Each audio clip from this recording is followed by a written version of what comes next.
A lot of people think radio's dead.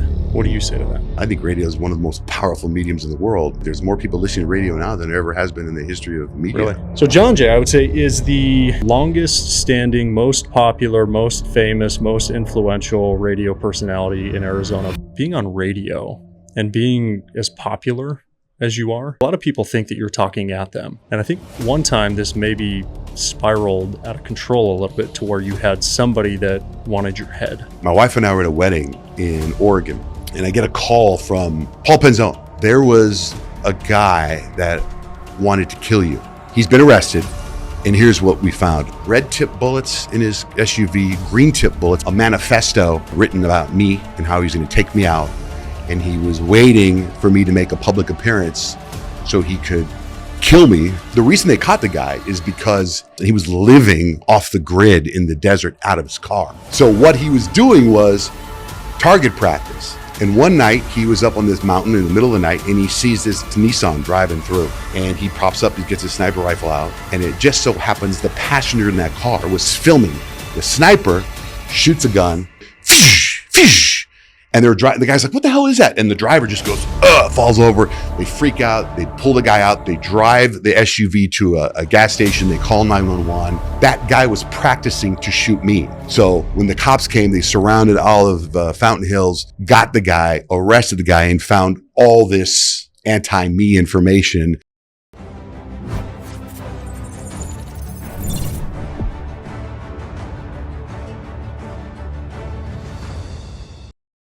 Johnjay, welcome to the Rollercoaster Podcast. Thank you.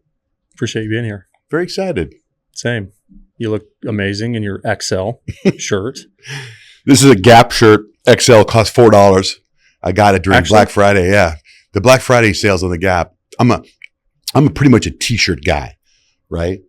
In fact, when I dress up, if I was to get dressed up, it's this shirt because I feel that the shirt has a pocket on it. It's dressy. So this is my dress up shirt. So amazing. I got dressed up for your podcast today. You look great.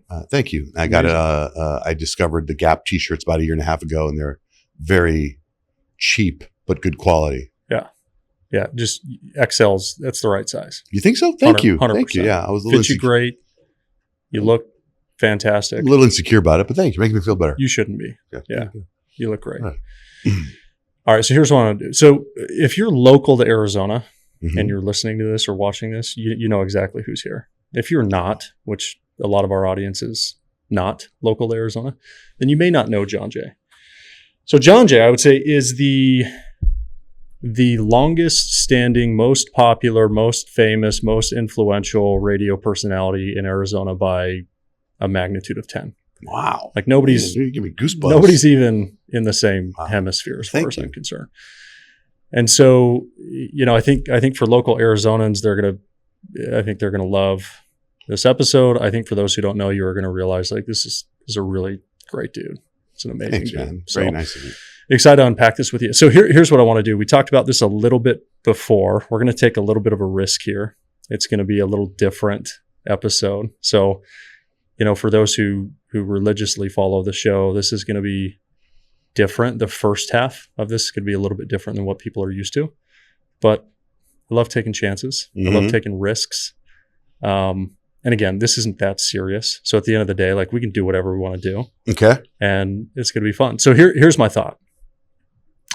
So on your show, and I think on a lot of good radio shows, they do these like, I don't even know what you'd call them, but they play these games, Mm-hmm. right?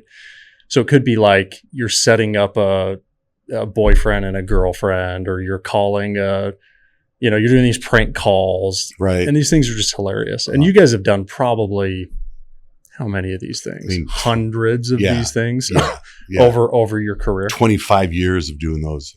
Yeah. So let me ask you this. So here's what I want to do. I want to come up with them, like a game that we can play that you've never done before. You can take inspiration from some of the things you've done in the past, but I think we should just spitball. Like, what would be a hilarious game that we could come up with together and do it live, like right here, right now on the podcast? All right. When you said game, though, when you're talking about like setting people up, those are like segments that we do on the show. Games, when we play games, it's like, name that tune, a different version of name that tune, or a sing-along song game, or movie trivia, or art, trivia about an artist that's coming to town, that kind of stuff. Yeah. Like you want to brainstorm and create a game right now. Could be either. It could be a segment. Okay. That we come up with together. It could be a game. Well, we'd have to call somebody. Do you guys have the capabilities of call somebody to play a segment? Yeah, so what we do, I think if we did it, we'd call and we just have it. We'd have the call next to the mic. So it'd pick up the audio. Okay. So we could do either. Any thoughts? Like how do you brainstorm and come up with these things? We brainstorm games all the time, but it's also with whatever is going on that's topical at the time. We try to tie it in. Like the producer of our show, his name is Nick. He's a freaking genius. Like we had Kendrick Lamar was coming to town, right? He is coming. He announced his big concert stadium tour. Kendrick Lamar. Oh, and then we had tickets. We had tickets to the Suns game to give away. So he came up with a game called Kendrick Lamar Odom, right? Yep. So and it was Anna Kendrick Lamar Odom, who's an actress. Anna Kendrick so Lamar the trivia Odom. was the answer had to be either an actress, a singer, or an athlete. Okay. Right. So it was Kendrick Lamar Odom. So we brainstormed that. So let's see what's going on in the world right now. What can we talk about? Let's come up with a game. I mean, I think one of the biggest things in the news is this CEO that died. I mean, that happened. Okay. Right. Okay. That's sad. You know what? I've gone through your Instagram account and watched a lot of the clips on your Instagram account, and they're all very sad. Why don't we out-sad each other? Ooh. Who's got the saddest story? Ooh. That'd be hilarious. But we have to make it can't be a real story. Oh, it can't be real? Oh, that's not fun. You want it to be real. What if we just whoever can make up the most horrific story about their child? Oh, that's terrible. When I was in college, I went backpacking through Europe with a couple buddies, and I met up with a group of guys, and they were all from like U of A, and they were from everywhere, but we were in Greece, and we were bored one time, and we sat around and tried to come up with the most disturbing sentence we could think of. Oof. And it was terrible. I can never repeat it here. But it was one of those, like, when it came out, it was like, that's it. Nobody can beat that. Not to tell you off air, but we could do that, or we come up with a game where there's a game, maybe it's like I say a word, and then you have to start a word with the last letter of the word I said. Like if I say apple, then you got to come up with, or we start a sentence that way, right? Like if I say, and we got to tell a story. You tell a story, but you have to start the next word with the last letter, okay. Right? Something like that. Should we try it? Sure, but my spelling's terrible. So, okay. What do you got? Does it have to? How about it has to be a Christmas story? A Christmas story. Okay. Okay. Okay. Do you want? I'll start. Okay. Okay. Once Easter.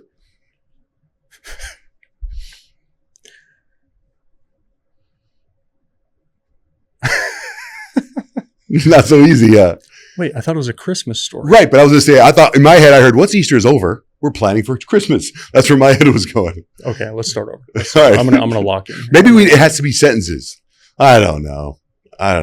What about we play Thumper? Remember Thumper? How do you do that one? It's a drinking game. You go, let's play Thumper. What's up to the game?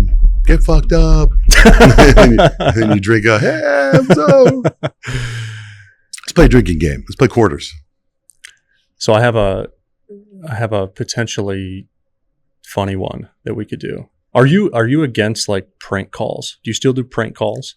We do prank calls whenever the opportunity arises. Like if somebody calls up and says, do me a favor, can you prank call my dad or my brother? He did this. Here's the situation. If they present us with a situation, we do it. But we don't do them every day. But if it happens, we'll do it. I love it. I used to do that. One of the reasons I think I'm in this business is in 8th grade, my friend Mike Pistrui, who grew up here, who's in a punk band here, he would come over to my house and we would call people and call on us. We'd set up my dad's stereo to where it was a speaker would blast, and we'd just crank call people and be like, whatever, do you have 10-pound balls? That kind of stuff. But yeah. So you know what I think would be a hilarious prank call? What? So I've seen this been done before. So it'd be like this. Heston would be like, I call my wife. So our wives are best friends. Heston's wife and my wife. Okay. So like I call my wife and you call yours at the same time, and we put them on speaker. So it looks like we're calling them and then they're talking to each other. So that's good. Super confusing, right? That's They're good. like, wait a minute, Brooklyn? Like did you call from Tyler's phone? And it's confusing. And sometimes I think that's hilarious. So if you think about two people that would be funny too, like you could call one and I could call the other. And have them talk to each other. And when they answer. But then they have so there's another version of that I've seen, which we did on the air a couple weeks ago. It was so funny. You FaceTime somebody. And then when they pick up, you say, hey, I don't have time right now. I'll talk to you later. But you're the one that called them. Right? Yeah. And they're like, it sounded so, I did it with the girl on our show, Peyton, one of the girls. She's so talented and funny. We called her dad. And her dad was like, he's like, hey man, I call him on my phone. He goes, hey man, hey. I go, hey, I don't have time to talk right now. And he goes, you fucking called me. We hang up. Well, I'm down for that. Call my wife and your wife. That could be funny. Yeah. Oh, my wife's on a conference call right now because she would have been here right now with us. Okay. But I call somebody else. I'll call Rich, my partner, Rich, and your wife. And then who would be funny to put on the other side of that? Like Clayton? Maybe we put Clayton on the other side. Domino's and Pizza Hut. That's pretty funny. Or like two Chinese restaurants. Now on the radio, you can't put them on without permission. You got to have permission with that. But this isn't the radio. Yeah, but on here. Do it. You got the number for two Chinese restaurants? Let's call a couple Chinese restaurants. Just see what happens. You know? We used to do a bit too where if you lose a bet, you go to their contacts. Like if you lose a bet, I go to your contacts, I just scroll, boom, call whoever it lands on. It's terrible. I like that. Right? I mean, I don't want to do it, but like, let's say you did it. Like if you go to your contacts right now, just for fun. Yeah. And just scroll. Like I do it for fun. It gives me anxiety. You just scroll. And then you say stop. You say stop. Stop. Oh, it's my nephew who I haven't talked to in years. In fact, he's missing from what I understand. He's missing. So I don't even know if this is his phone number anymore. Maybe that's a sign. Right? Well, I was at my aunt passed away and her funeral was a couple of weeks ago and he wasn't there. We were talking about my nephew. No one knows where he is. So there you go. See? Like missing person kind of thing? I didn't dig too much into it. He's like my cousin's son. Right? So we're not very close. But that'd be embarrassing. I had to call him. I think we should do that. But what's how do we determine who has to do it? Well, you can do one and I'll do one. Is it we just both do one? Yeah. I'm down for that. Dude, that gives me anxiety. It gives me so anxiety. I have so many people's numbers in here that I don't know who they are. But here's the deal. Like you can't you've got to call, you've got to give them an opportunity to answer, and maybe there's a certain thing you have to talk about. Okay. Well, I'm hoping that who it is. They don't have me in their contacts and they don't know who I am. So what's the thing that we have to talk about? What they want for Christmas. You're shopping for them. Done. Yeah? Okay, who goes first? I'll go first. Okay, so you got to spin it. Okay. But we do have the right to veto if it's really bad. I think we just have to do it. I think we just have to, because dude, there's people out here I don't want to talk. Right now. What? My heart is pounding right now. Like the idea of this is like terrifying. So you go until I say stop. Okay. Okay, ready? Stop.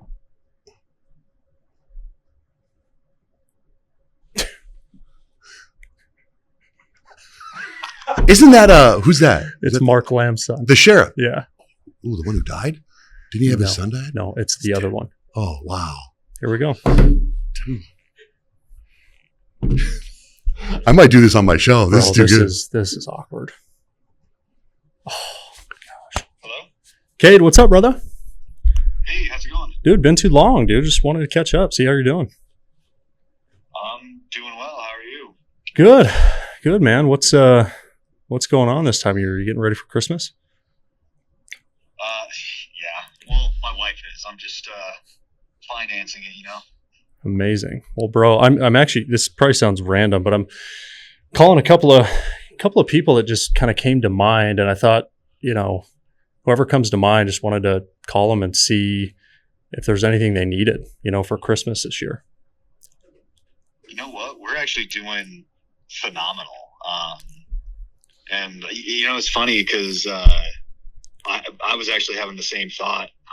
This morning I was, hitting up a bunch of people who a couple of my Army buddies and guys like Kyle Rittenhouse, where it's like they probably don't have somewhere to go on Christmas or anything like that. So it's like, hey, I'm going to reach out and see if they need anything as well. So it's amazing. I love it.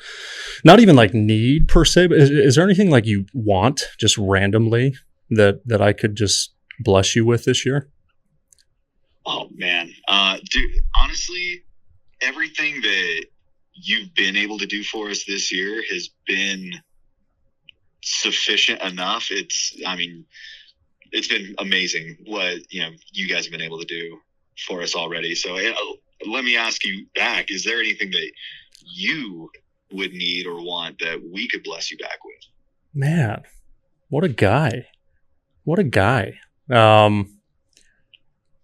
Oh man. Not that I can think of. I mean, I would say it'd be awesome to get you and Mark on the show. Like maybe we do that if you guys are up for it. Yeah. I think it'd be fun to do like a father. Have you ever done a father-son episode with both of you? No, we haven't. I say we rip that, dude. That'd be amazing. That would be amazing. We were actually just talking, me and my old man, we were just talking about you the other day. Cause he's looking at, I hit up AD, but, looking at getting a hold of all the, raw stuff that you guys had shot. Oh yeah. Podcasts. Yeah. And just having those files sent over, but yeah, like that would actually be a freaking awesome podcast. Well, that's what I can provide to you, and then you can come on the show, and that's a win-win right there. Yeah, I love it. Let's line it up. I'll put AD and you on a group chat, and we'll get something put together. Awesome. All right, brother. Love you, man. Talk to you soon. Hearing from you, man. Yeah, you too. Yeah, I'll talk to you later. All right, man. Bye. Dude, what a nice guy. If I remember their story, that's what a nice guy. You just hear it, right? Yeah. You just feel it. Jeez. I don't have anyone like that in my contact. What a game. Dude, Wow. I'm like Now, are you going to tell him eventually what happened or no? Or surprise him when it airs on this thing?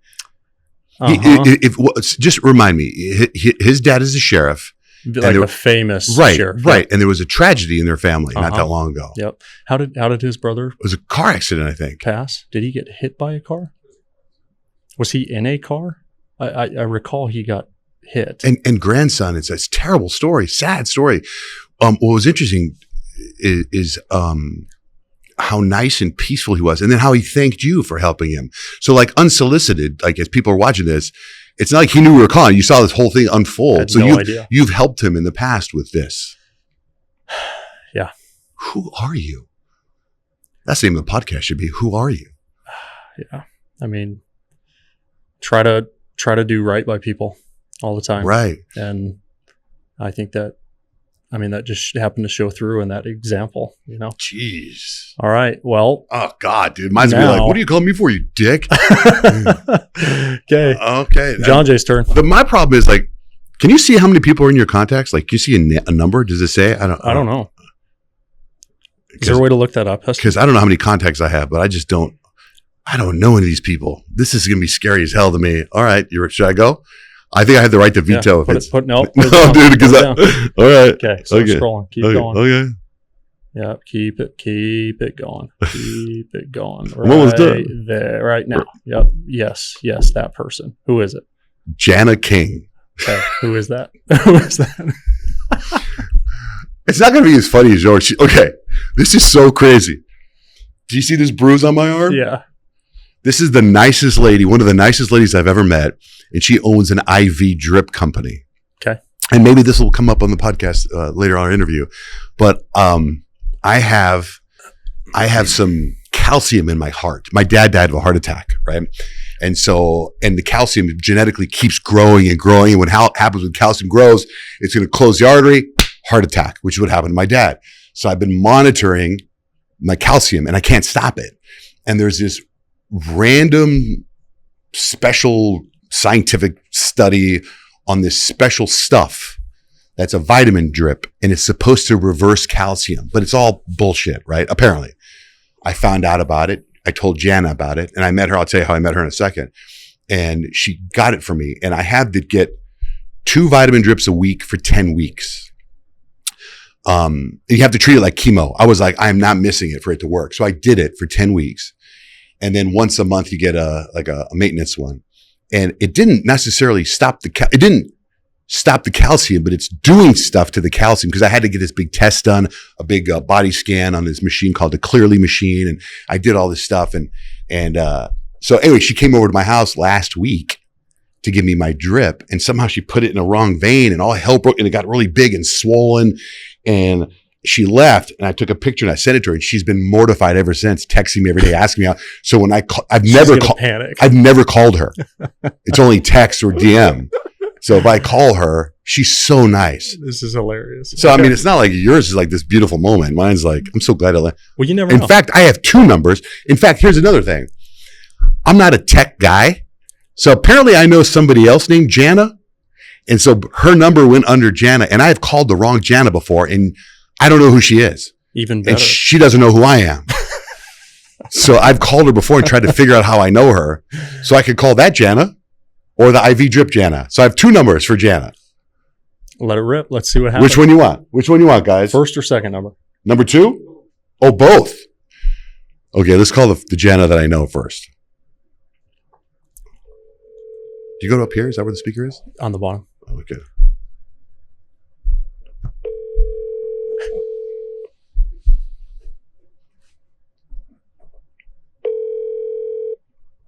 Hello. Hey, Jana. Hey. How are you? I'm good. How are you? I'm great. Thank you. Just checking in, see how your Christmas shopping's going. Good. Did you have me down for today to see you? Because I have you down next Friday. No, it's next Friday. Next Friday. Okay. You're making me feel like I forgot you. No, you didn't forget me. But I just thought it was so nice how you bought that shirt for Dutch. And then I was calling to see if you needed anything for Christmas. No, I'm good. You don't need anything for Christmas? No. Okay. Yeah, I'm good. But thank you for asking. Good. You're so nice. All right. Yeah. I was like, oh my gosh, did I forget you today? I swear I didn't. No, you didn't. You didn't. Okay. Well, that's it. I'll let you go. Just call in to say hi. See if you need anything for Christmas. Okay. All right. Thank you. Bye.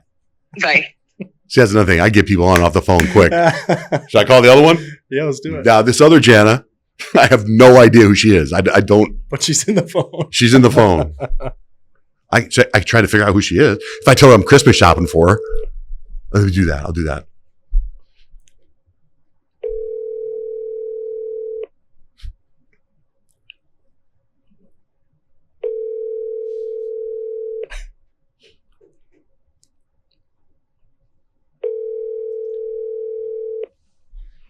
Hi, you've reached Jana, and I can't take your call at the moment. If you leave me a message or send me a text, I'll get back to you as soon as Who are you, Jana? Thank you. Leave a message? No, I'm not going to leave a message because she calls me back. We're not on the podcast. So yours was a home run. You win that game. All right. You win that game. So I won the first game. Yeah. That's hilarious. Oh, man. I also love what you're doing right now with this. What do you call your like secret Santa kind of thing? Oh, you're talking about Christmas Wish? Yeah. Yeah. We have, so Rich and I, for 20 something years, we've been doing Christmas Wish. Yeah. And now it falls under the umbrella of, we created the Love Up Foundation, which helps kids in foster care in Arizona. And then Christmas Wish, we try to help as many kids as we can with foster care, but also for families that are struggling. And we try to grant them wish and make their Christmas a little bit brighter, you know? How could we integrate that concept into a game? Dude, that was a home run. You don't want to keep going. Okay. Because you got to think about it. Like in fact, I might need you to give me that audio and I'm going to play it on the radio. Yours is a home run. Okay. That was unbelievable. Okay. Thanks, man. Right, guys? That was great. You got to know you take your exit. That was too good. Mine sucked. You should edit this to where mine's first and then yours is second. Okay. I want to try calling our wives and just see if they answer, because I think that would be hilarious. I want to try that. So you'll call Ashley, I'll call Brooke, and we'll just. Problem is, I feel like my wife doesn't answer the phone like 70% of the time when I call. So if they Yeah. Does Actually, answer is pretty quick if you want to call for a limit. you just delay just slightly? Okay, let's try. The thing is, they know it's your phones. Well, that's the thing. So it's going to ring through as Tyler and Heston, and then all of a sudden it's them two talking. They're going to be like, Okay. What is this? Okay. So they wouldn't expect that. You guys don't do that kind of stuff. Okay, No, good. No, All right, they good. just be like, this is so random. Okay. Heston, that's a hell of a profile picture. Okay, here we go. Oh, God. Don't screw up.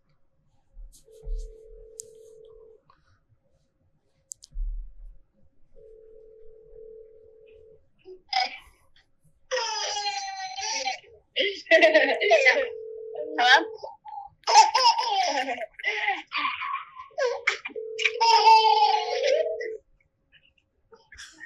Can you move so I can get him out? Call has been forwarded to voicemail. Oh, man, dude, that would have been perfect. Okay, if Brooke calls back, if she calls back, then I'll tell you, you call Ashley right away. Okay. Dude, she's got the baby. She's doing whatever. She doesn't have time for your antics. Well, that was fun. Oh, yeah. I love that. Thanks for Yeah, man. That That was fun that we entertaining me brainstormed for a that little thing. That was fun. bit. It's a great idea. Let's talk a little bit about radio. All right. For you, what's like the most meaningful part of your job of doing radio? Connection, companionship, friendship with the audience. That connection. With the audience. Mm-hmm. And is that why you got into this all these years ago? Like, why did you start versus why do you do it now? Well, I mean, I got into it because, I mean, when I was a little kid, I don't remember if this was on the podcast from earlier or the pre-interview, but I used to crank call people when I was a kid. When I was 8, the same age as your son, Jet, who I met earlier, beautiful kid, by the way, my dad gave me a tape recorder. And he gave me the tape recorder because we were very, very low income. There was a movie on TV called West Side Story. And he was like, you got to watch this movie and you got to tape the soundtrack because it's so good. You know, we didn't have a record player. We didn't have a cassette player. We didn't have an 8-track player. So he gave me this tape recorder. I had to hold this red button and press play and grab a microphone and hold it up to the TV. And I would tape all the songs from West Side Story. And then I'd go in my room and I'd listen to West Side Story, the music over and over and over again. But then I was watching the Brady Bunch one time, and there's an episode where the Brady boys are playing jokes on everybody on Peter. Peter had a tape recorder and he's recording and screwing with everybody. So I was like, wow, he's playing jokes on people. Let me do that to my sister. So I started playing practical jokes on my sister with this tape recorder over and over again. And then when I get to be like 11 or 12, I'm listening to Kiss FM Phoenix, which at the time was 104.7 KZZP. And there was a morning guy on the air there and he's playing practical jokes on the radio. And I was like, oh my God. I go, that's what I do with my sister. So I kind of pursued that, making practical jokes. Doing it. Like I would take the tape recorder. My sister's name is Elvia, but I call her Avia. I would go into the bathroom. I would take a tape recorder and I would lay down on the tape recorder. Let's say 30 minutes. I'd sit in the bathroom and just go, Avia, wake up. Avia, wake up. Avia, wake up. Avia, get up, wake up. I would do that for 30 minutes. I'd hit rewind. I'd crawl into her room and put it under her bed and turn the volume up really loud. And I'd let there be about a 5-minute window of silence. Then I'd go hang out with my mom in the kitchen. And then sure enough, man, 15 minutes later, Mom, tell Johnjay to leave me alone. And I'm sitting there with my mom and I'd be like, what are you talking about? Then my sister would scream again, Mom.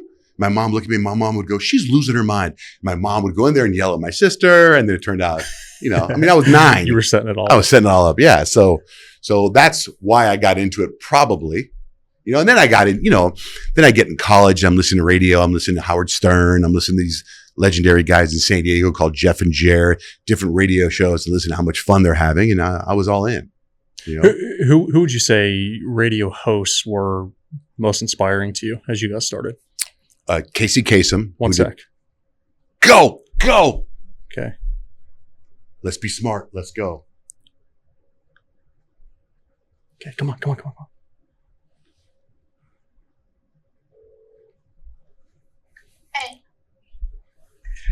Hey, what's up?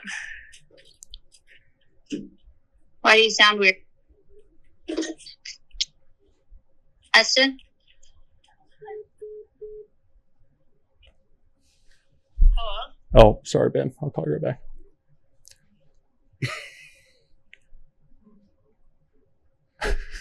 She's calling again. Whatever. Maybe not. Oh God, that's classic, man. Okay, so inspiration.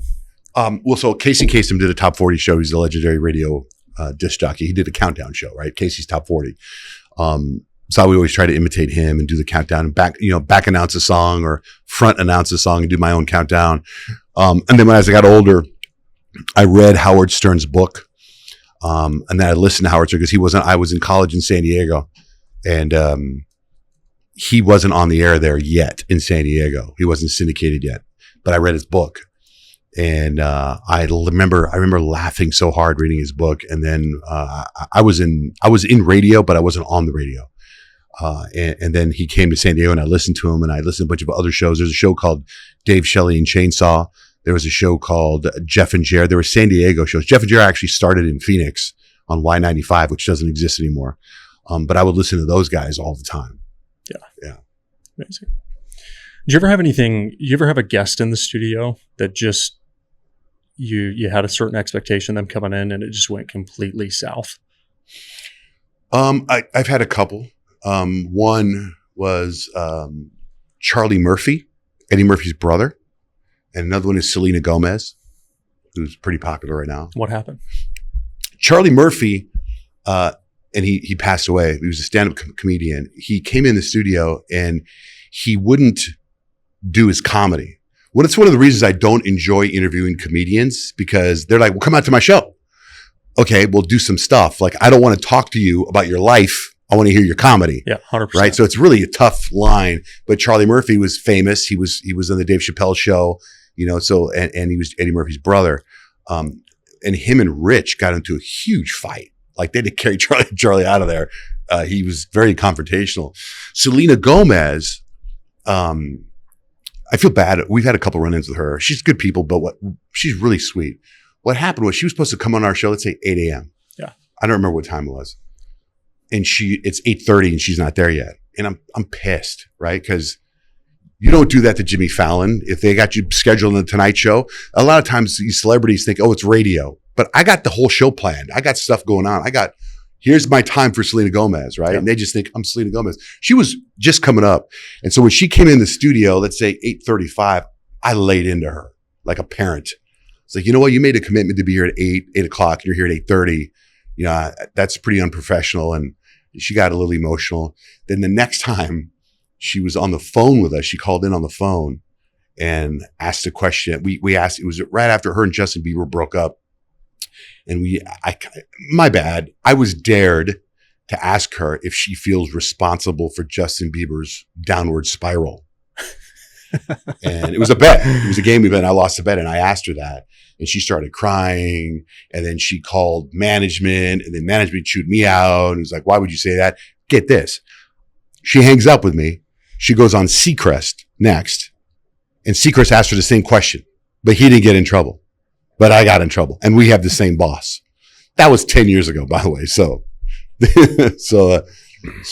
yes, the answer to that is I've had a couple of bumps. Anybody that wanted to fight you personally? Fight me personally? I don't think so. Yeah. I've had employees that want to fight me. Yeah. But not. Yeah. You talked about, you got into it. One of the things you talked about is being on radio and being as popular as you are with the millions of listeners that you have. Mm-hmm. Like, a lot of people think that you're talking at them, right? So people tend to take some of the things you do or things you say personally. Mm-hmm. And I think one time this maybe spiraled out of control a little bit to where you had somebody that wanted your head. Well, the beauty of radio, I think it's beautiful. It's a beautiful thing is how intimate radio is. Because you think about it, most of the time when you're listening to radio, you're alone. You're in your car alone, or maybe you're in bed and you're going to sleep and you're listening to the radio. You're alone. You're listening to the podcast. You're alone. One of the things you do, it's really great. I love the way you interview, is you take your time, you interview, and you're talking to an individual. And that's how radio is. Like the person watching this right now is probably by themselves, either listening or watching it on YouTube or wherever by themselves. It's very, very intimate. And I've had some things happen where people think I'm talking to them. And recently, well, a couple of years, and I was actually told never to talk about this, so it's been a couple of years. But my wife and I were at a wedding in Oregon, and I get a call from sheriff. Oh my God, I'm gonna forget. Not Arpaio. Who's the sheriff after Arpaio? Just Paul Penzone. Paul Penzone. And we were pretty good friends. He calls me and he says, "Are you home?" And I was like, "No." "Why?" And he goes, "Well, we just arrested somebody, and I think it's important that you come in." I'm like, "Well, I'm in Oregon." He goes, "Could you please come in on Monday when you?" So I was like, "Damn, dude." So he tells me what happened, and I'm like, "Holy crap!" So here's what happened.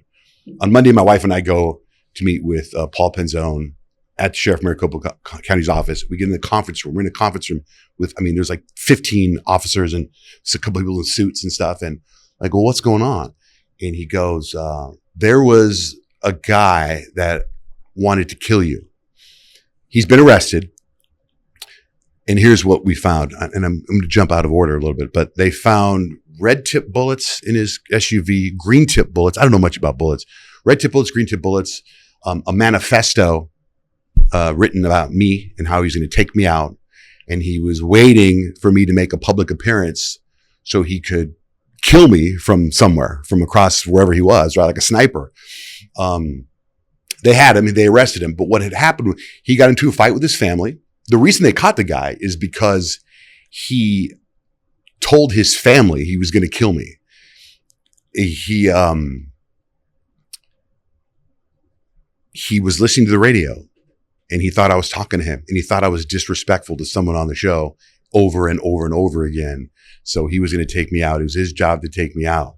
So he had moved out of his house, of his parents. He was in his 30s, left his parents, went to the foothills, like in the foothills. Like, you got Fountain Hills.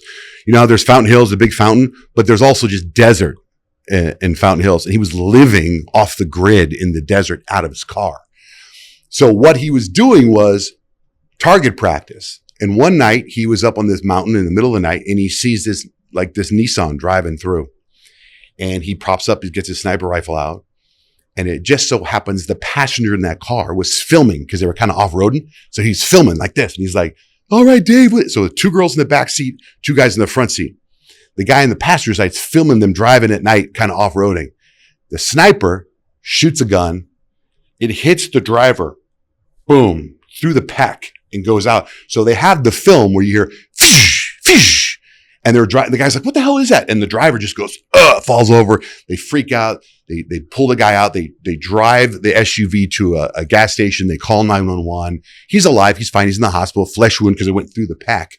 That guy was practicing to shoot me. So when the cops came, they surrounded all of Fountain Hills, got the guy, arrested the guy, and found all this anti-me information, letters and notes and written stuff. And so when I went to see Paul Penzone, it was just so fascinating. They had a big screen TV like this, and they tracked his cell phone, and you see the cell phone going through the foothills. You see the other car going through the foothills. You can see here's where he shot, here's whatever. And my wife was just crying, and she was a mess. And, our kids, it was a scariest. He's in prison right now, from what I'm told. And I was told never to talk about it because there could be copycat. You don't want to give anybody any ideas. Don't want to give anybody ideas or good copy. I would have got back to him. He's like, why poke the bear type of deal, I'll show you when this is over. I got his mugshot. It was freaking nuts, man. That was about 3 years ago. It was nuts. Any idea what you said that set him off? No. You have no idea? No. Unbelievable. Yeah. And so the radio station hired a security guard for me. Nicest guy in the world, but he's also 100. So I would get to the radio station at 4 a.m. and the dude would be waiting for me. I'm like, "What's going on?" He goes, "Well, I'm here I'm here to walk you to the radio station. I'm like, well, the dude wanted to kill me with a sniper rifle from up there. Like, you walking with me is going to do anything. Get up on top of the building and go find whatever. But it turned out okay. So far, I'm still here. Yeah. Yeah. A lot of people think radio's dead. What do you say to that? I don't think it's dead at all. I think it's, I think certain types, maybe satellite radio is fading because you got to pay. I think radio is one of the most powerful mediums in the world, and I think it's thriving. In fact, when I just read something the other day that there's more people listening to radio now than there ever has been in the history of media. Really? Yeah. Yeah. How long do you think you'll do it for? My contract's up in a year. I feel I could do 10 years, right? I mean, if they put a 10-year deal in front of me, I'd sign it. I love doing what I do. I love it. I love the people I work with. I love my management. I love my coworkers. I have the best crew of people that I ever had. I think we have some of the best people in radio on my show right now. It's too much. It's so much fun. You know that saying, find something to do. You never have to work another day.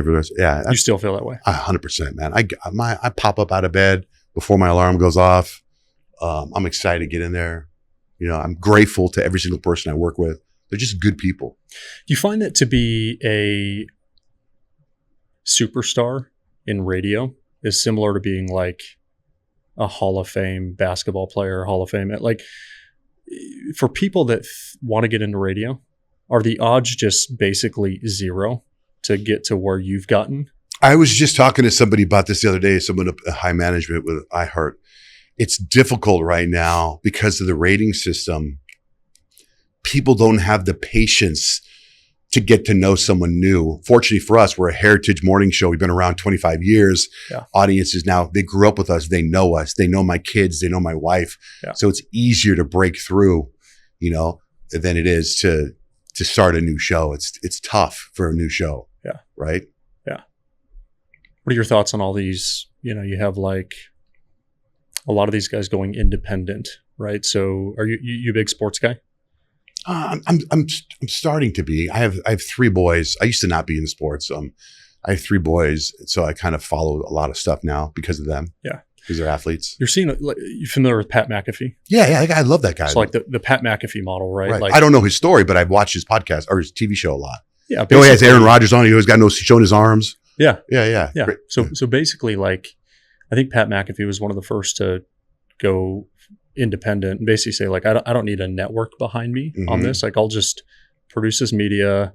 We'll go live on YouTube and we'll do it every day. And they did it consistently. And then they picked up a big deal with, I think their first deal was DraftKings or FanDuel, gave them like $100 million, and then ESPN picked it up. And Shannon Sharp, who used to be with Chip Bayless or Skip Bayless on Undisputed. Right. Shannon Sharp now went independent.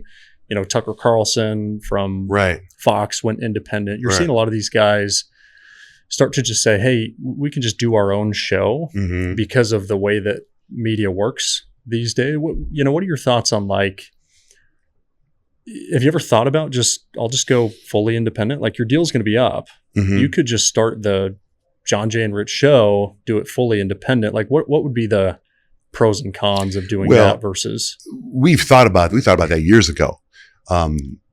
We have, like, I think our podcast gets 3 million downloads a month. So if things didn't go the way we wanted to go, we've talked about that too. Yeah. You got to get your sponsors, you got to get, however, they got to make money somehow, and then someone buys it. I think it's fantastic. If anybody can get theirs, as long as your content is compelling, so we try to we got our content out on YouTube, podcasts, Instagram, TikTok, Twitter. We're out as many platforms as we can be, just to be, that's what you have to do nowadays. Yeah. You got to be accessible. You got to be someone's friend. You got to have companionship, friendship. Yeah. Yeah. What's the worst part of radio for you?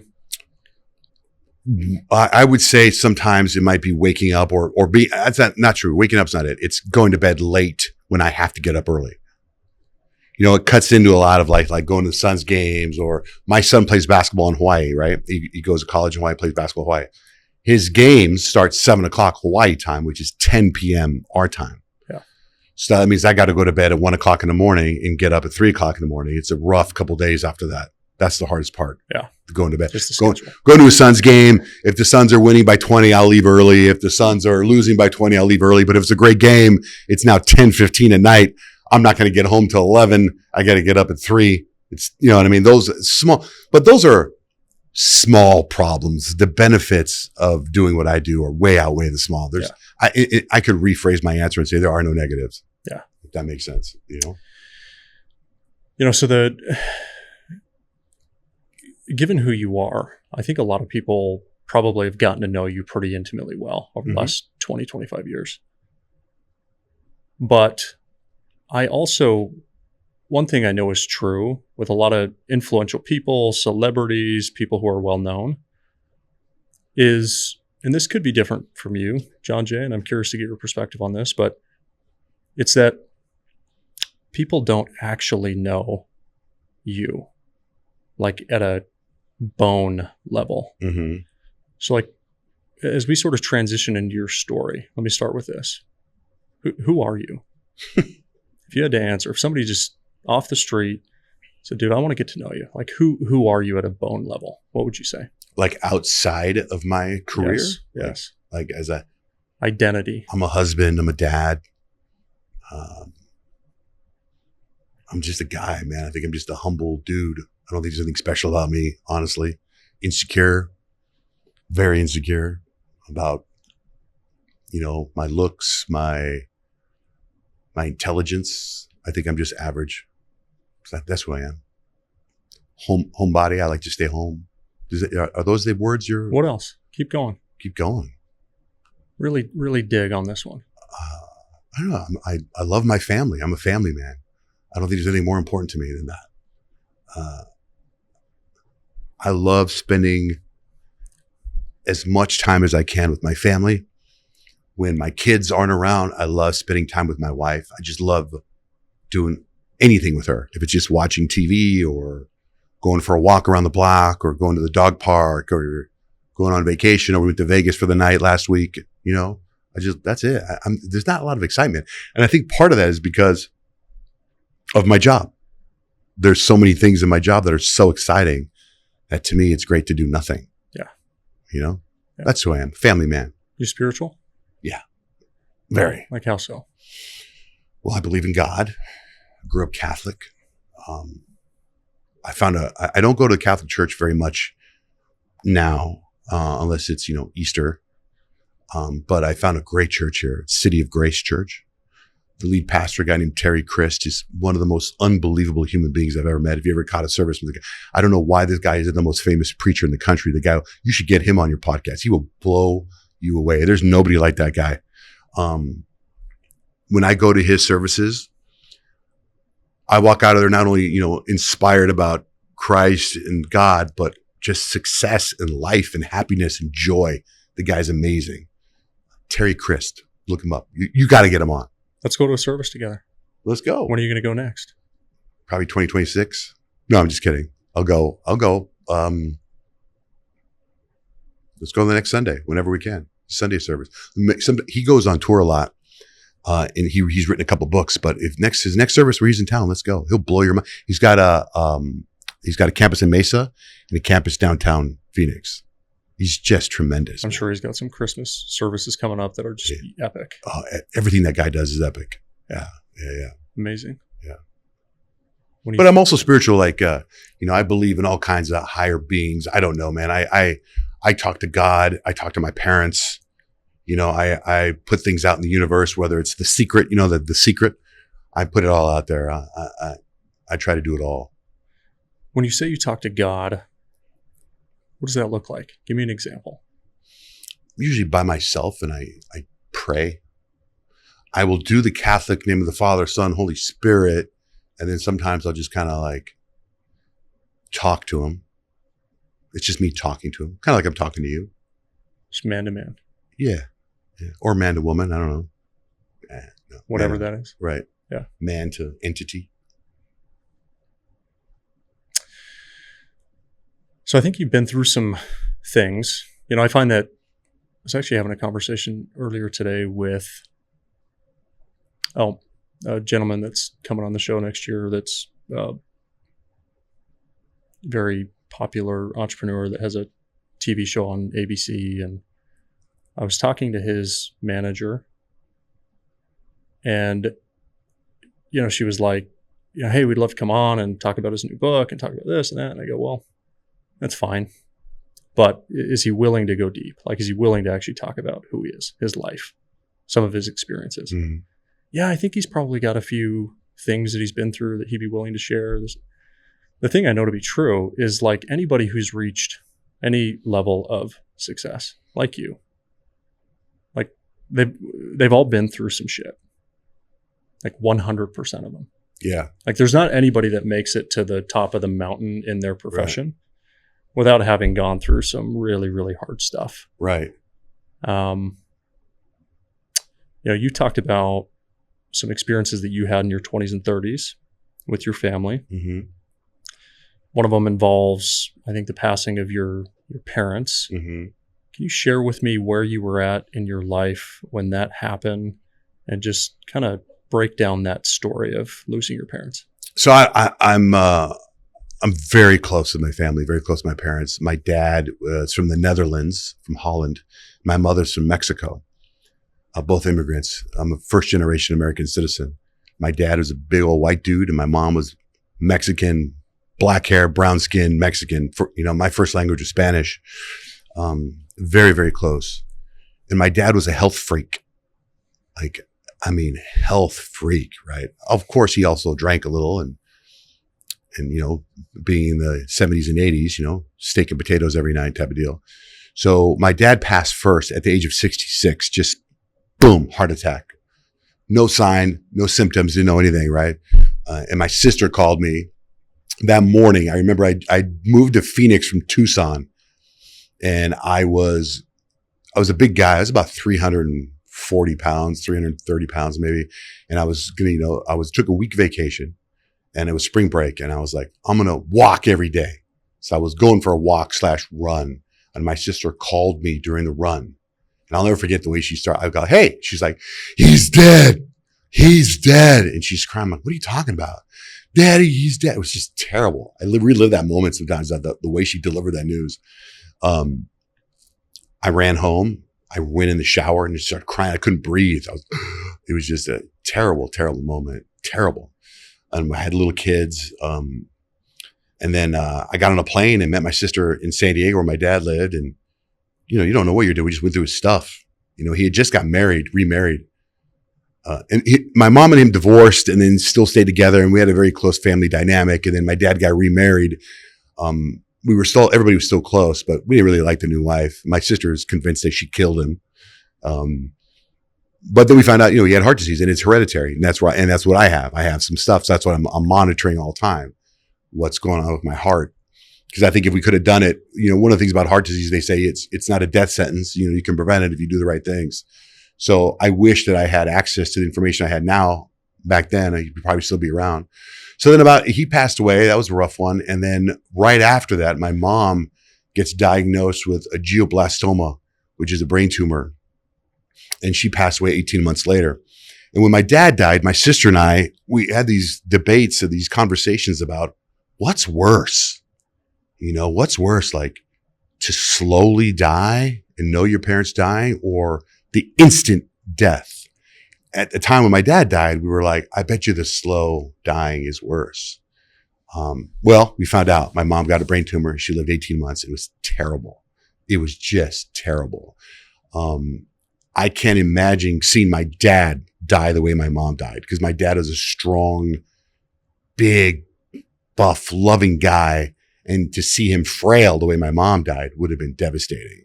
Right. So I kind of feel somewhat blessed that he died the way he died. And then my mom, with the brain tumor, the brain cancer, and going to chemo and going through radiation and watching her start to lose all of her faculties and that stuff to the very end, and the death rattle, getting hospice care and then fighting with my sister about, do we put her in assisted living? Do we not put, then we got to pay for a nurse to be there 24 hours a day. And then the last few days or weeks were just terrible. And then she died. So they both died at the age of 66, which is very young.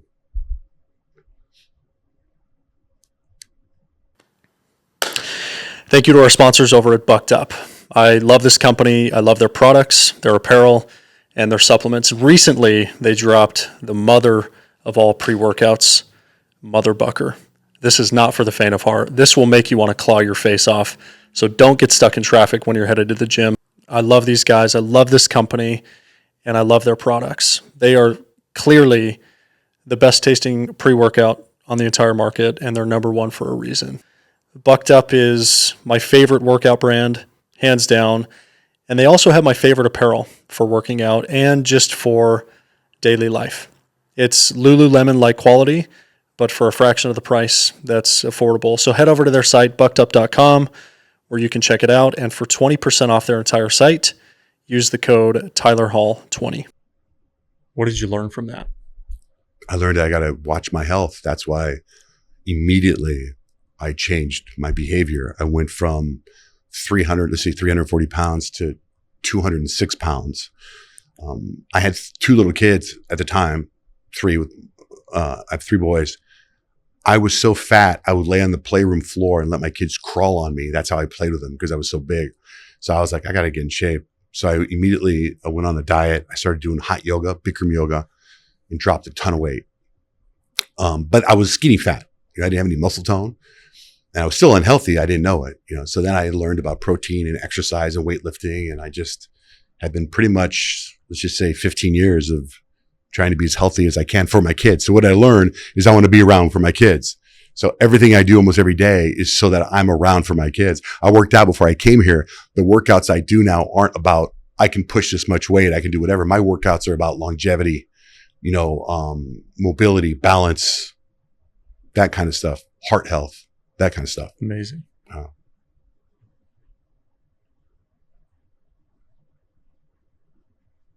What are some of the, let's maybe go there for a beat.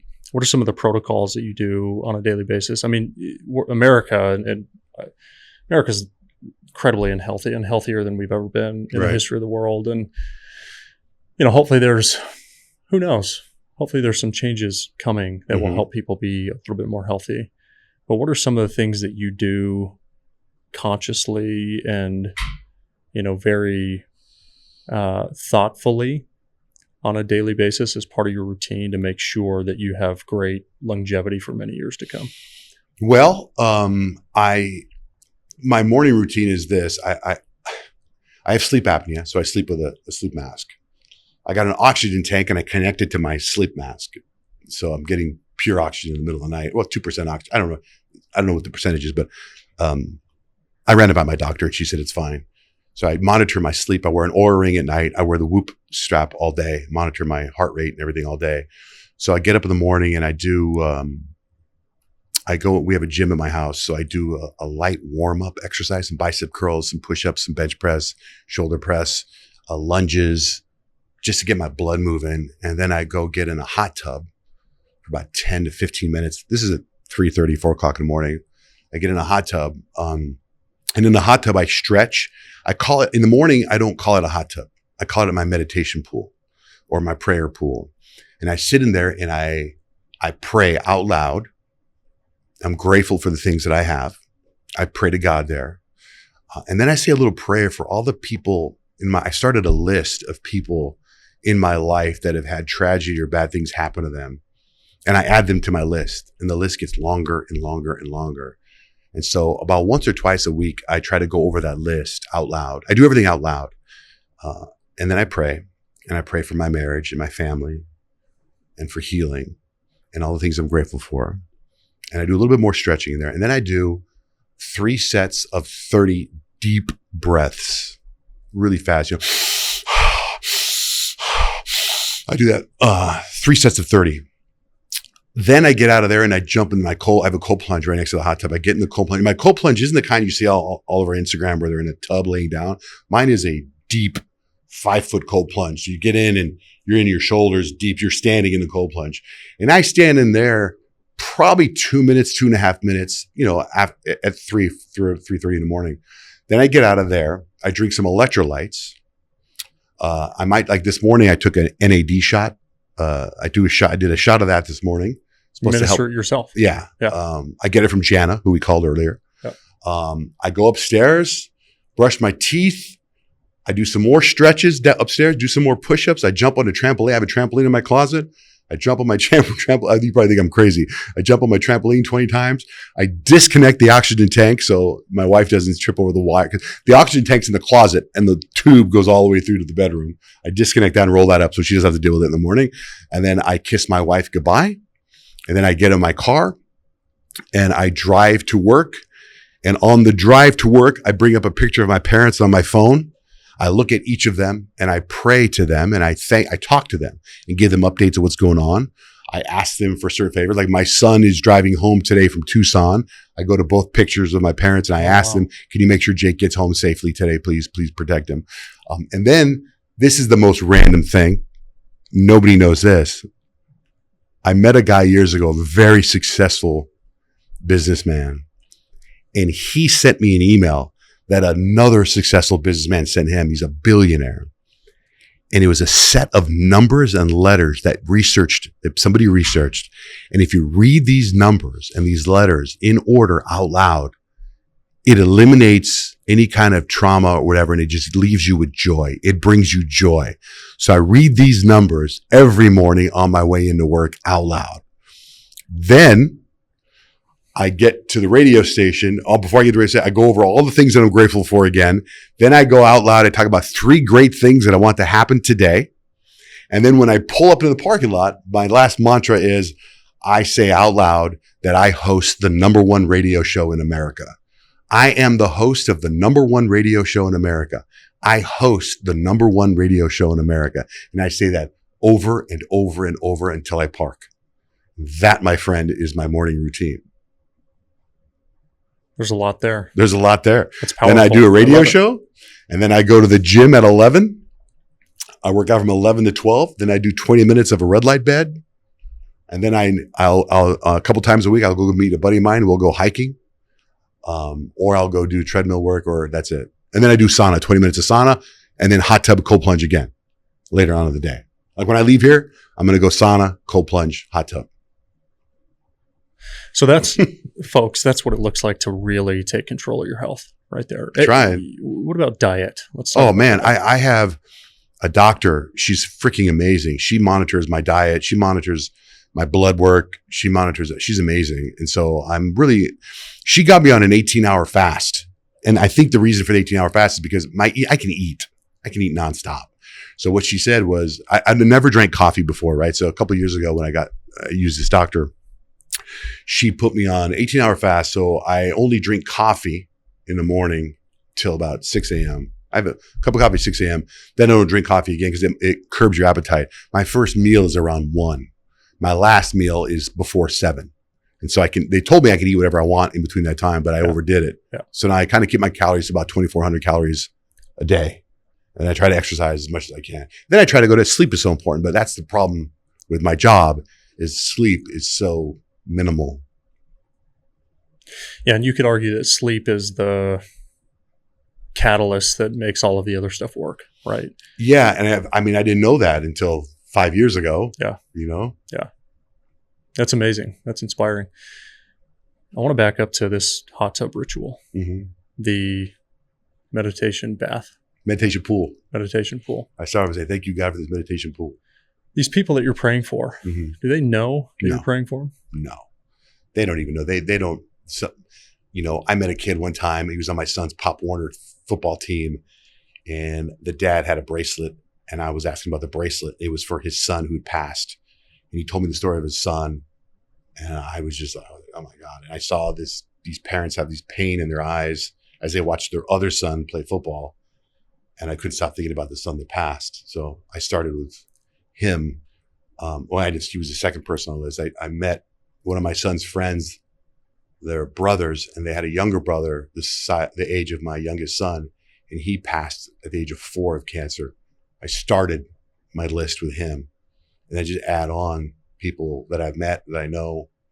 I met this wonderful couple at the park one day, beautiful couple, and they listened to my show, and we talked, and the guy had a TikTok account. He was so cute. His name was Country. That was his name, Country. And I maybe knew him. I met him twice. And I saw them on a Friday. Then I saw them the next Friday at the park. And then the wife messaged me that country died of a heart attack. And I was just beside myself. He was such a sweet, beautiful man. So he's on my list. What do you think would happen if they knew that you were praying for them every day? Well, I have a friend of mine, another guy I know who's on my list. A few years ago, his daughter passed away in a gun accident. And I wanted to reach out to him. And I wanted to, I don't have the words. What do you say? So I added him to my prayer list. And I say, I talk about him and pray for him all the time when I do the prayer, which is twice a week, 3 times a week. I saw him a couple of weeks ago and I said, hey man, I just want to let you know that I pray for you all the time. And I think that's cliche sometimes, but I meant it. You know what I mean? I don't know how to tell him, no, dude, I stop down. I do it in my meditation pool and you're right in the middle of the list. Like, you know what I mean? So it's my own thing. I've never shared any of this with anybody. So what is it about you and your interview skills? Yeah. So anyway. So I think that there would be something incredibly powerful and meaningful if you shared with these people that you were praying for them. How would I do? I want you to call them up. Hey, just let you know, let me call them up. Hey, I'm praying for you. Well, a couple of people that are on the list have passed. I just pray for them or their families, Here's the reason why. I think that a lot of the healing that can happen with people is them knowing that there's somebody else out there that's calling on God to support them and to help them. Just the sheer knowing that somebody else is out there calling on God on a regular basis to take care of me. I just think if they don't know that, I think the healing, the transformation that may be coming for them is just less known. And I think their ability to deal with trauma and pain would be so much better if they just knew that somebody actually cared about them and was taking the time. Okay, I appreciate what you're saying. That makes a lot of sense. That's beautiful and powerful. But how does one deliver that with not making it about me? I think it's not about me. I don't want them to. Hey, just to let you know, this is so self-serving. Yeah. I know what you, especially the people that I haven't talked to in 10 years, or that I met once. Oh, you know what I mean? It would be so much more powerful. I think you could argue that like it might feel weird, but these people have at least met you once or a couple of times. And I think you're such a genuine and deep and like amazing person that I think if you just said, hey, I just wanted you to know, a couple times a week, I do this ritual. I have a list and you're on my list and I've been praying for you for a long time. And I hope you felt that. I hope it's helpful. I hope it helps you heal. This is not about me at all. This is about, I've got a really strong, deep relationship with the Lord. And I know that He can help you. And this is why I'm sharing this information with you. And I think that like people are going to interpret that or take that however they want. But I think most people, however they interpret it in the moment, later will go, oh my gosh, the fact that I know that there's another person out there that's calling on the Lord that has a deep relationship with Him to do this for me and for my family, I think that gives them the hope and the faith that they can exercise to actually heal. Interesting. I think it'd be interesting to try it, just to share that with somebody. I feel like if I make the contact and tell them that I pray for them, that gives me the okay then to take them off the list so that I could free up more space. No, I'm just kidding. That wouldn't be good. No. These people, some of them don't even know that they made, you know what I mean? They don't even know that they made that impact on me. Yeah. I'm so bad. Is it on, you think it's face to face or is it over the phone? If you have the opportunity to do it face to face, I think it'd be super meaningful. I'd have to track down some people because like I said, one guy, I'll tell you some of their names. One guy, a guy named Sam Young, guy was amazing. He was a boxer and I went through a boxing phase and my kids would go box with me. We'd go in the ring and box. They boxed each other and this guy, Sam had a young daughter, the same age as my kids, and she could fight, man. And the little girl would fight my kids and box my kids. And Sam was a great boxer, winning a bunch of awards and championships. And one day he went in the ring and he had a heart attack in the ring and died. Like this might be 15 years ago. I pray for Sam Young and his family and that little girl a couple times a week. I don't know how to get a hold of Sam Young's wife or kid. You know what I mean? Yeah. I don't know how to, but if someone get this to Sam Young and tell him, or Sam Young's wife and kid, I pray for them all the time. Sam Young's family. It's amazing. Yeah. What if you announced your list on your show? That's interesting. And you just said, I had this interview. I sat down with a guy. He challenged me to do this. Let me be very clear. This is not about Johnjay. This is about these families. Here are the people I pray for every day. I want them to know. I want them to know that somebody still is thinking about them. You know what's interesting? I've gotten so much content from your podcast today for my show.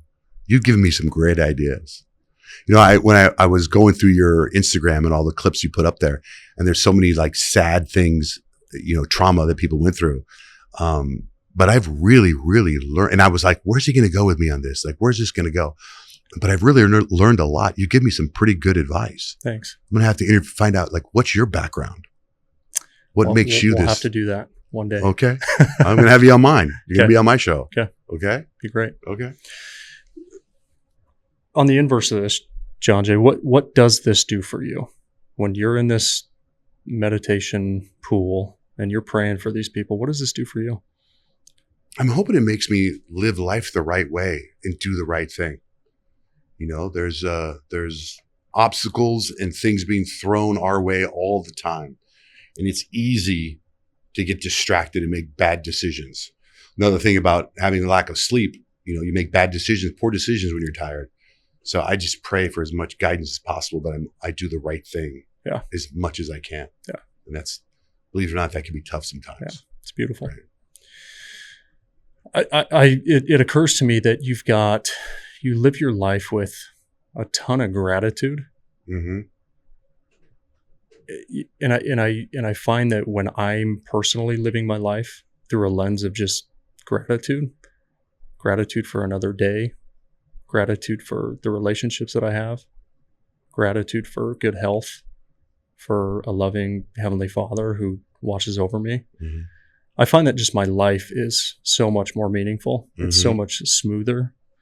You know, my ability to just not stress the little things, which, by the way, most things in life are just little things. They don't really matter that much.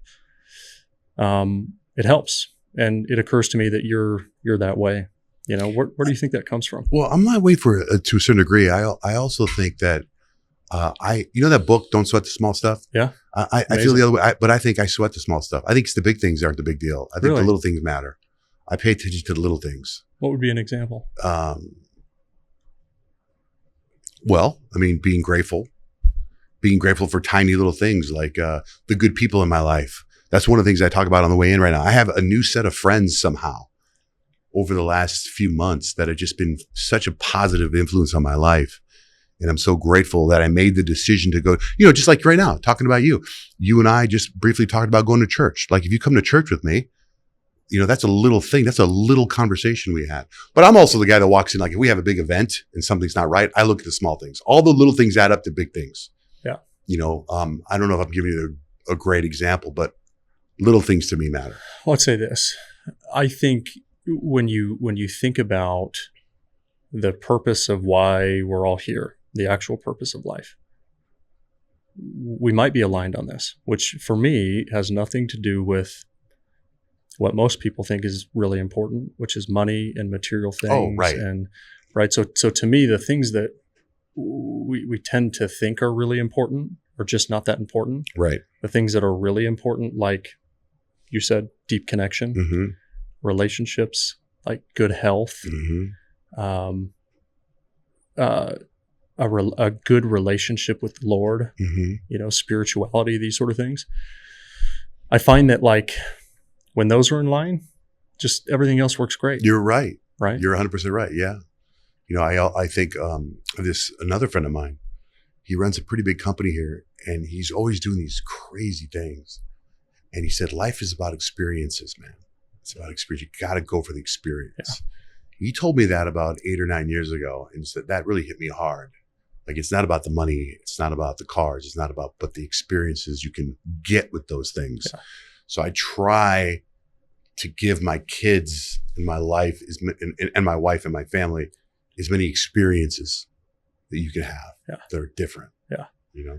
Yeah. One of the great things I learned from my father is his name's Wayne Hall. Like, what a great name, right? Mm-hmm. Is if you asked 100 people who knew him, like, what's your experience been like dealing with Wayne Hall? What's your relationship like? 100 of them would say, man, when I'm around that guy, he just makes me feel amazing. And I think, like, I've kind of deduced it down to when we get to the end of this life and we're on our deathbed, we're ready to go, right? I don't think we're going to be remembered by how we looked, how much money we made, the things we had, the houses, the cars, the accolades, the fame. I don't think we're going to be remembered by that. I think the only thing we're going to be remembered by is how we made people feel. Mm-hmm. And it occurs to me that you're somebody that is that way. Like, you have a special gift. I would say the first time I met you was not that long ago. It was a couple of weeks ago in the lobby here. Mm-hmm. And I can just shake your hand and look in your eyes and be like, this guy's special. Wow. Like, he actually deeply cares. He doesn't take himself too seriously. He cares about connection. He cares about relationships. And I left there thinking nothing but, man, it'd be great to spend more time around this guy. And that's why I brought you on the show. Well, thanks. Thoughts on that? Well, I kind of have this motto for doing the radio show, which is people won't really remember what you said, but they'll remember how you made them feel. Yeah. And that's where I always look at what I'm trying to project in the speakers. Hopefully someone's laughing, crying, or angry, or happy, or full of joy. And it's because of what we gave them through the speakers. Yeah. So is Wayne Hall still around? Yeah. Oh, you're blessed. How old is Wayne Hall? 63. Wow. Young. Yeah. Sounds like a good place to get married. Where'd you get married? Wayne Hall? Yeah. In the Wayne Hall. In the Wayne Hall? Yeah. We're at the Monte Lucia, the Wayne Hall. I actually interviewed my parents recently. So I had them both on. I did a 3-hour interview about their life. And it was one of the most meaningful things I've ever done. That's great. Yeah. That you have no idea how blessed you are to do that. I used to put my parents on the radio all the time. Yeah. And it was so great. And I miss that so much. Yeah. I have their audio tapes. I'll play some of those sometimes, but they were so funny and they're so grateful and they're just such beautiful people. That's awesome. Yeah. You should do that more often. You should play those jokes, the pranks we did, do that with them. Yeah. You know what I mean? Yeah. Go through your contacts, Dad, and let's see who you call. Yeah. Yeah. We're actually considering in the studio here, we're considering actually rolling out a campaign around parent interviews where we allow other people whose parents are still around, one or both, to come in. We've written out 90 questions that start with the beginning of their life that really help you understand your parents. That's great. Their childhood, their best friends, their insecurities, how they met, where they met, why they fell in love, right? God, it'd be so children. great to have that of my parents. Just a record. Yeah, to go back and look and like if I had that, that'd be so great. That's a great idea. You should do that. Yeah. You should do that. You know, a guest for you on my podcast who's for your podcast, who's amazing, an amazing human being, where I get almost all my vibes from is my wife. She's incredible. You described Wayne Hall, your dad. My father-in-law is like that. I've never met a person that doesn't love my father-in-law. And the same goes for my wife. I've never met, people say some amazing things about her. And I agree, but I'm just like, wow, she just glows. Yeah. You know what I mean? You met her. Yeah. Yeah. Yeah, I felt that for sure. She's something else, man. She actually says, you talk about, giving back and community. One of the things we do with our foundations, her whole premise was like, look, man, if you're not here, will your community miss you? We have to leave that impact. When we're not here anymore, are we going to be missed? So that's why we're helping kids in foster care. We help dogs, the dog rescue. We do as much as we can around our neighborhood, around the city, around wherever, So she's amazing.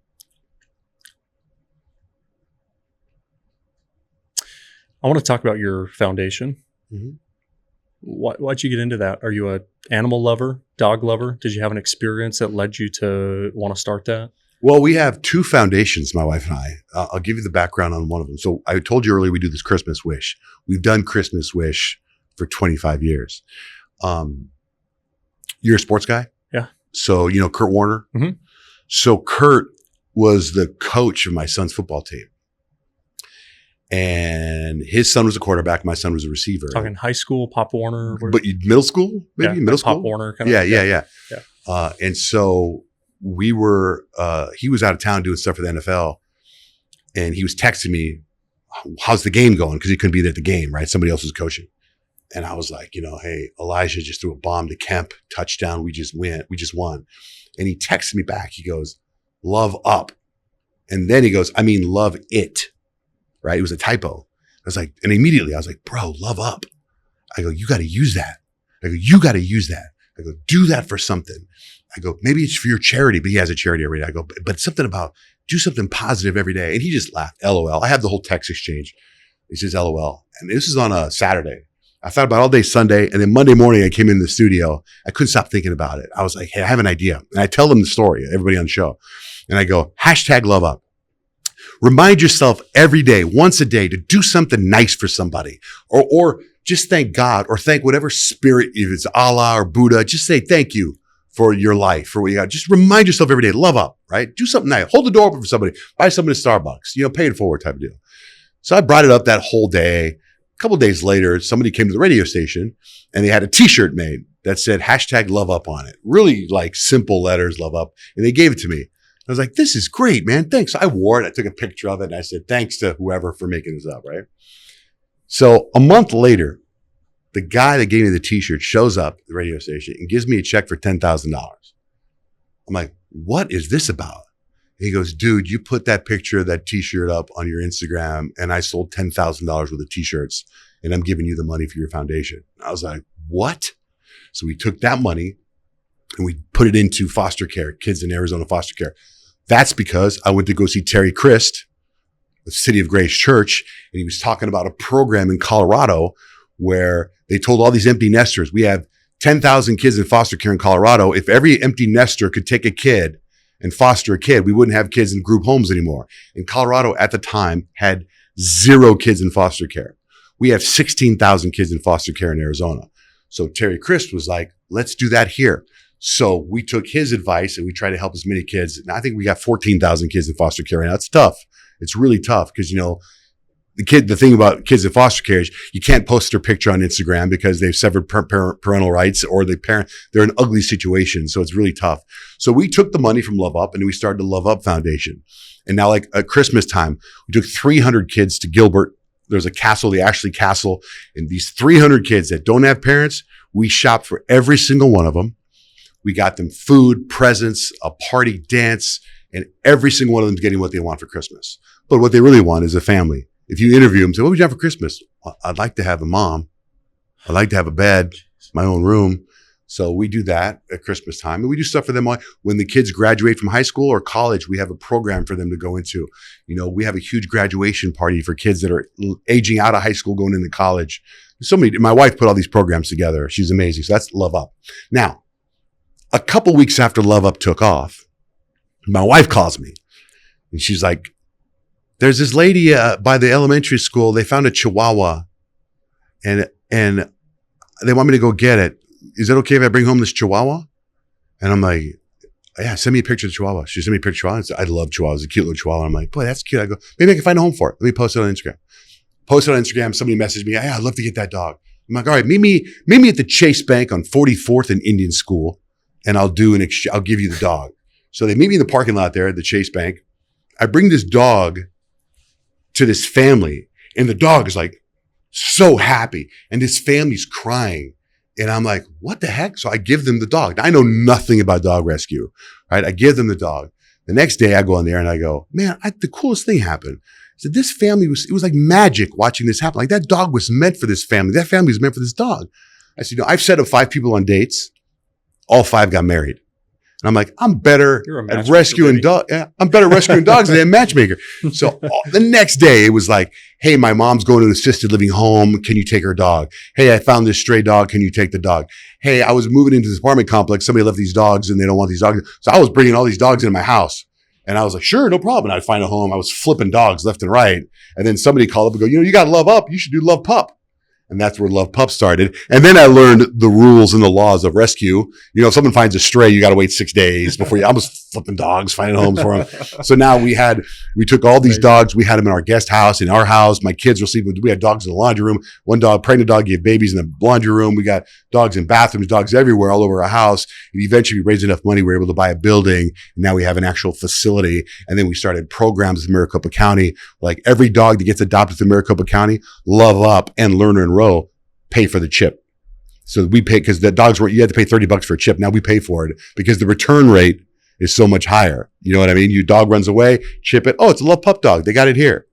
So we have all these, my wife has so many programs to Love Up and Love Pup.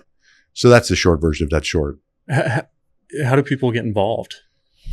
You can go to our Instagram or our website, loveupfoundation.org or lovepupfoundation.org. We have volunteer programs. A lot of corporations come into the dog shelter and take over for the day. And they walk the dogs, feed the dogs, really? Clean the kennels. It's a beautiful rescue. It's a little boutique-y. We got about 14, 15. We don't put them in cages. They're a nice little, what do you call it? I don't know. Whatever. It's a nice little setup. Right? But then we also have a foster program. So we might have 15 dogs at the shelter. We might have 30 in our foster program. And then we post them on social media. We try to find good homes for them. We get the designer dogs. We also get the mutts. We get the pit bulls. We get the St. Bernards. We get them all. So volunteers one way. Is writing a check another way? Oh, absolutely. Yeah. Absolutely. Writing a check, donating puppy pads, dog food, collars, leashes, crates. But a check is always great. Yeah. Yeah. Well, I'd like to donate personally. So I'm going to donate 1,000 to each. What? Just to Dude. be involved. And God, my wife is there. She's start crying right now. And then if there's, I want to put it out there to anybody who wants to get involved in either of these programs. I mean, if you care about kids or you care about dogs, which I'm assuming a lot of you do, I'd encourage you to get involved. So we'll have an easy way for people to click and donate and give their time. That's really nice, man. Thank you. Yeah, Thank you very much. You got it. What else? What else you want to talk about before we wrap this thing up? We can wrap. I've had to pee for an hour because of this beer. Yeah. No, man. I want to have you on my show now. Okay. Okay? Sure. All right. That's a done deal. Love to. Okay, good. I appreciate you coming on, my man. Thank you, man. This is fun. Yeah. That's I like how you're very prepared. Thanks. Yeah. Congratulations.